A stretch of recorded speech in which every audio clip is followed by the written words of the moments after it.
Welcome to the EAPTC podcast, where we dive into global discipleship by exploring faith, leadership, and life-changing stories.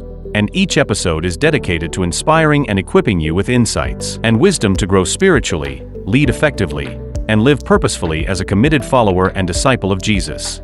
Thank you for tuning in. Here is your host, Dr. Paul Sungro Lee. Hello, everyone. The guest today is one of the most distinguished individuals I've ever met. It is my honor to introduce Dr. and Honorable Rollin Van Broekhoven, a retired federal judge with 32 years of service in the Washington, D.C. area, who has also been deeply involved in nonprofit leadership for numerous organizations and institutions. He has served as president of the International Committee on Fundraising Organizations, as well as the chairman of Evangelical Council for Financial Accountability and a board member of Dallas Theological Seminary. In addition to his legal career, he has been a distinguished scholar, global educator, currently serving as a visiting law professor in China as well. With extensive academic credentials and a deep commitment to integration of faith and law, he has profoundly influenced a great many people, including myself, first as my professor back in Oxford Graduate School, where he also served as chancellor, and now as a valuable friend in life and also in ministry. So, Rollin, welcome to the podcast. Thank you. I have a lot of things that I've been sharing with you and also listening from you about such insights and life nuggets that you've been sharing in our conversations in the past. It's always good to have you talk with me about whatever is put in your heart and you share with the people around you, as a student, as a friend, as in whatever capacity. And I'm really grateful for your life.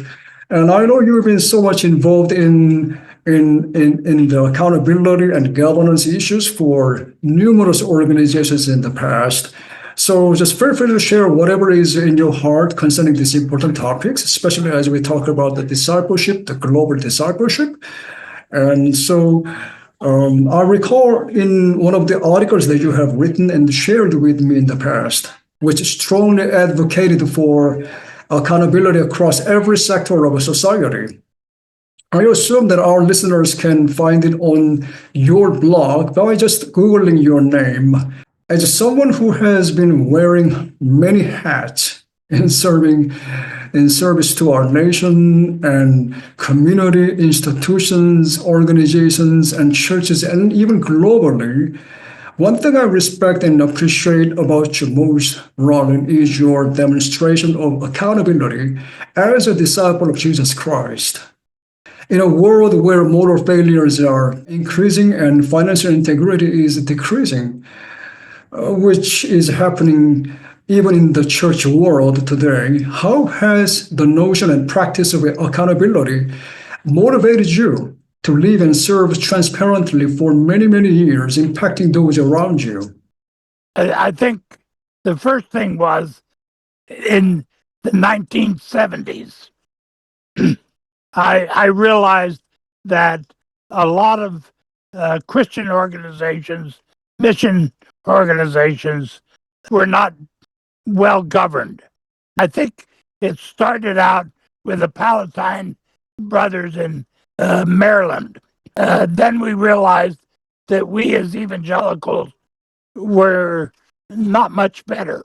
When I did investigations over the years, I discovered in roughly 28 years of investigating evangelical organizations, I found that most of the problems we found were due to poor governance. A president would wrap his arms around people he knew and friendships he had, rather than people that held him accountable. The board did a very poor job of governance. And as a result, many of the scandals in the church, and I use church in the broadest sense, occurred because the board members were not properly governing the organization. Organizations to which I belonged, and insisted that the board ask serious questions and that we had answers for them. So that was the main area that got me started. What happened, I became internationally recognized by the ICFO, International Committee for Fundraising, and I was the only American or the only non-European on that board. My first meeting, I was elected to vice president, and I think about 3 meetings later, I was elected as president, and I was president for, I would guess, 10 years.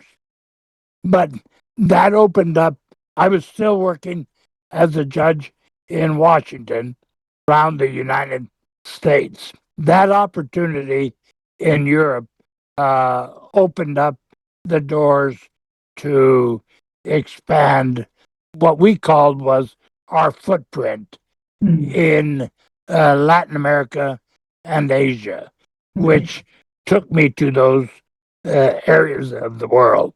As a result, I just simply ended up traveling the world, speaking at conferences and at universities.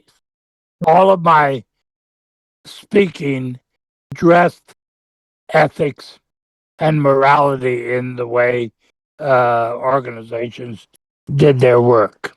One of the things that drew my attention back in the late 80s was a program broadcast on BBC.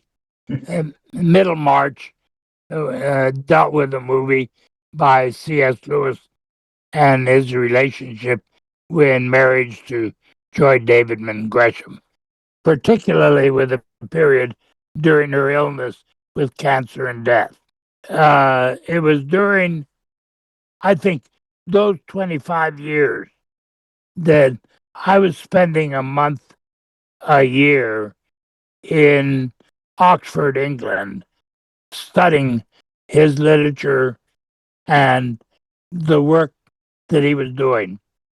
And this is a quote from C.S. Lewis. We can make people often attend to the Christian point of view for half an hour or so. But the moment they have gone away from our lecture or laid down our article, they are plunged back into the world where the opposite position is taken for granted. As long as the situation exists, widespread success is simply impossible. We must attack the enemy's line of communication. We don't want more little books about Christianity, but more little books by Christians on other subjects with Christian latent. Right. And that's when, as both a judge and as a writer of essays and articles, I tried to include metaphysics, epistemology, and axiology from the ancient world in my writing. Charles Malik, the Lebanese scholar, diplomat, philosopher, and president of the United Nations, said in an address at the opening of the Billy Graham Center at Wheaton College, Wheaton, Illinois, at the heart of all problems facing Western civilization the general nervousness and restlessness, the dearth of grace and beauty and quiet, and the peace of soul, the manifold blemishes and perversions of personal character, problems of family and of social relationship in general, problems of economics and politics, problems of the media, problems affecting the school itself and the church itself, problems in international order. At the heart of the crisis of Western civilizations lies the state of the mind and the spirit of the universities. How to order the mind on sound Christian principles is at the heart of where it is formed and informed, namely in universities, is one of the two greatest themes that can be considered. The problem is not to win souls, but to save minds. If you win the whole world and lose the mind of the world, you will soon discover that you have not won the world at all. Indeed, it may turn out that you've actually lost the world. Mm. And I became more interested in the academy, in teaching in universities, speaking at professional conferences around the world, doing so as a Christian, but not speaking necessarily on Christian topics. I became involved in China in 2011. Shortly thereafter, was made a scholar and international professor in the largest law school in the world, the China University for Political Science and Law. I had contacts with the government officials and contacts within both the house church and the churches that were recognized by the government. And really from that point on, my target was some 57 countries with universities in which I could be accepted and speak. Oh, that's amazing. 57 countries. And Paul, the reason I've got pulmonary fibrosis now is to travel to so many countries with bad pollution. I see. That's why my voice doesn't sound good on the phone. Well, I really appreciate the fact that you are joining me today and all our listeners today out of some challenging health condition. The fact that you are serving the Lord so fervently in the capacity that only you can do by the grace of God and gift of God upon your life. This is something that we all want to admire and also resemble. And like the way that Paul said, the way I resembled Christ, I want to imitate my life as well.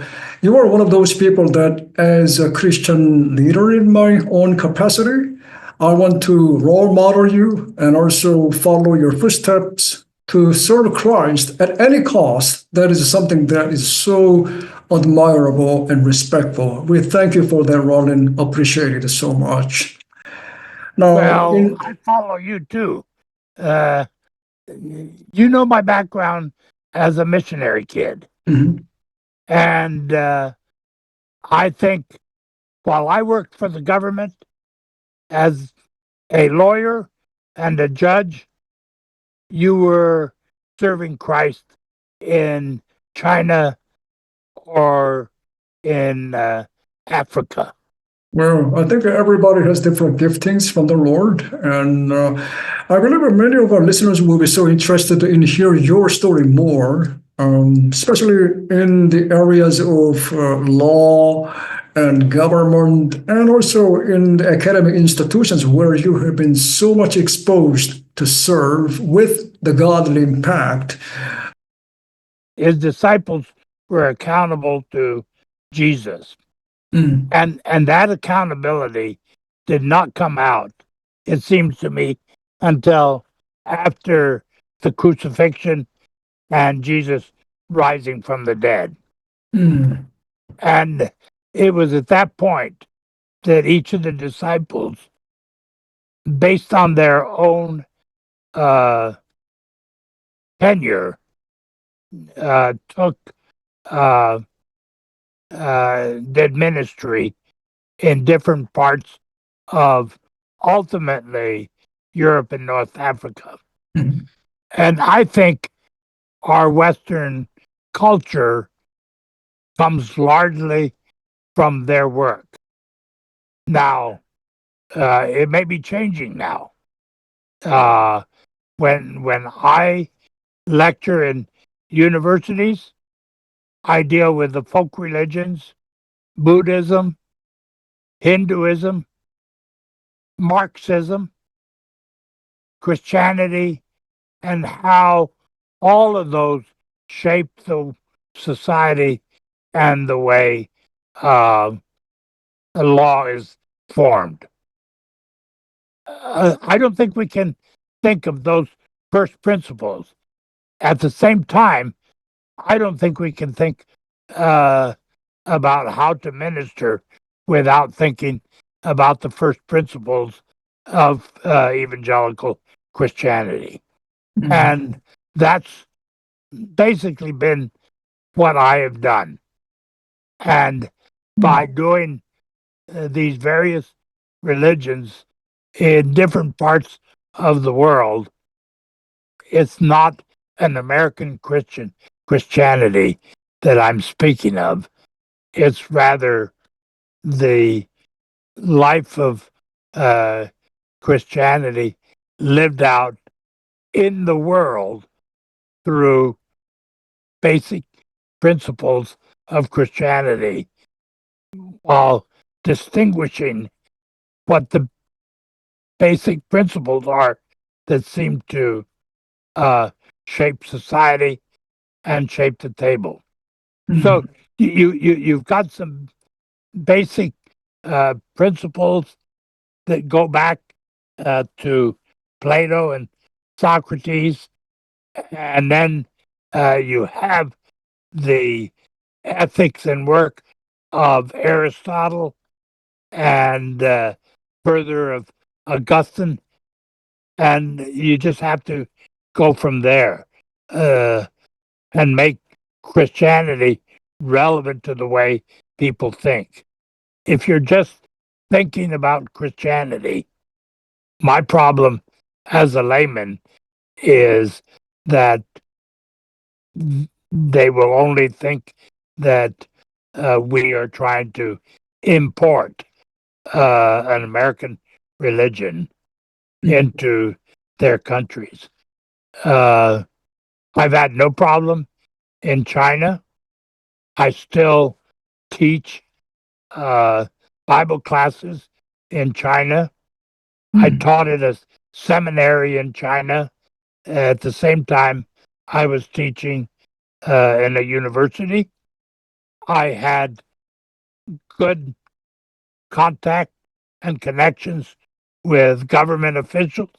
So I could call on a government official and have a meeting with him, and at the same time feel that he was getting the gospel, even though he was Marxist.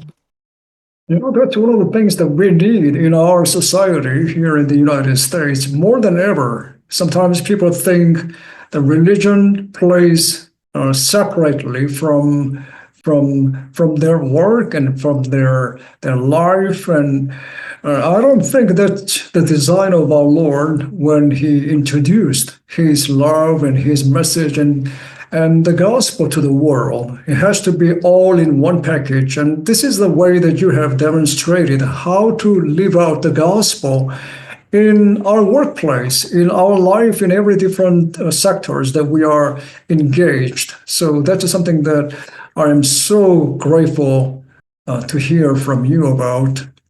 And also, I remember one of the classes that you were teaching. You took us to the trip to Oxford, and you were talking about the integration of morality and the law into our work and into our life and our ministry as well. That was something that I still remember, and it was such a powerful, mind-boggling class that I am still trying to imply and apply into our own work and ministry as well. So, well, let me ask you one more question, Rollin, because of the time. I want to spend more time with you, but because of the limited time and space on this podcast, let me just ask you one more question. You said Sure. you grew up as a missionary kid, and your life as a disciple of Christ has left a world-changing impact in a global scale, just like you mentioned, the governments, laws, educations, non-profit organizations, seminaries, and churches, and etc. I know you deeply care about the discipleship, and you even wrote a foreword for one of my books on the global discipleship. This one right here, which I was so grateful to have you on my previous book. By the way, if there's anybody among our listeners who will be interested in getting a copy of this book, I will put the link at the end of the podcast. You can see the description later on. Let me ask you, Rollin, in the context of the Christian discipleship, I know it's not an easy question, but I must ask you, if you could turn back the clock 50 years, what would you have done differently? And what would you have kept the same in the context of the Christian discipleship in your own life? What I would have done would have been completely different. I went through college and planned, as most college students, to earn a life and gain a wife. It wasn't really until President Ford, who at that time was Congressman Ford, talked me into going to law school. And it was during those years in law school that I realized that I had a reach that was much broader than simply serving as a military officer. I guess the only thing I would have done different was I wanted to be a pilot mechanic for Mission Aviation Fellowship. And we supported them all these years. My sister and brother-in-law were missionaries for 50 years with Mission Aviation Fellowship. Wow. And so I think as a child, and maybe in high school, you think of all the things you want to do in the world. Be a professional football player, be a musician. It just kind of ran the gamut. Hmm. And it wasn't until I got to Wheaton College that I realized that my goals were far too narrow. And the fact is, it wasn't until I finished 4 years in the military that Jerry Ford talked me into serving or going to law school and becoming a lawyer. And I found that my breadth of education was much larger in law school than I had anticipated. And then, besides going to Wheaton College and growing up as a missionary kid, I found that all of those fit together, that I could serve Christ on mission boards, seminary boards, then ultimately travel the world. Well, that's really amazing. Whenever I talk with you and spend time just elaborating about what the Lord has done in your life, just so much nuggets I can just dig out of you somehow. And it's my prayer that God will use you continuously as long as possible, as much as possible, to leave behind such a legacy of spirituality and integration of faith and the workplace. And the way that you have lived has been such an example for many of us to follow the footsteps of what it means to follow Christ in our own capacity, in our own spaces and times. So appreciate your life and thank you for everything that you've been doing for the Lord and for us as well, Rollin. Any other final thoughts that you want to leave behind as we close this podcast? Anything you want to bless us with, please feel free. Well, what you are doing is probably what I wished that I'd done more of.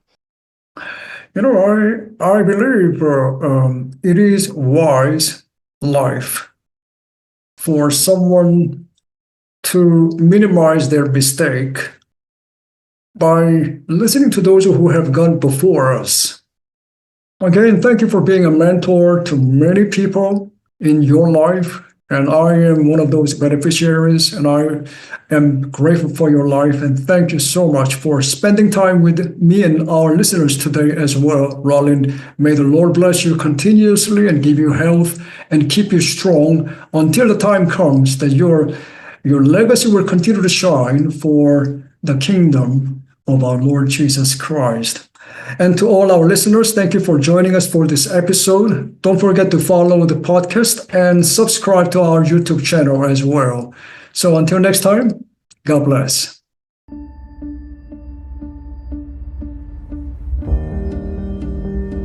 Looking to grow as a disciple maker and leader? EAPTC Academy offers practical, hands-on discipleship training to equip you for Christian ministry and missions. With a 9-month program and flexible study options, you'll receive first-hand guidance to fulfill the Great Commission. With a global reach and multilingual courses, the Academy partners with churches to empower individuals to live out the Great Commission. Whether through guided cohorts or independent study, EAPTC Academy prepares you for impactful ministry. Visit eaptc.online to learn more.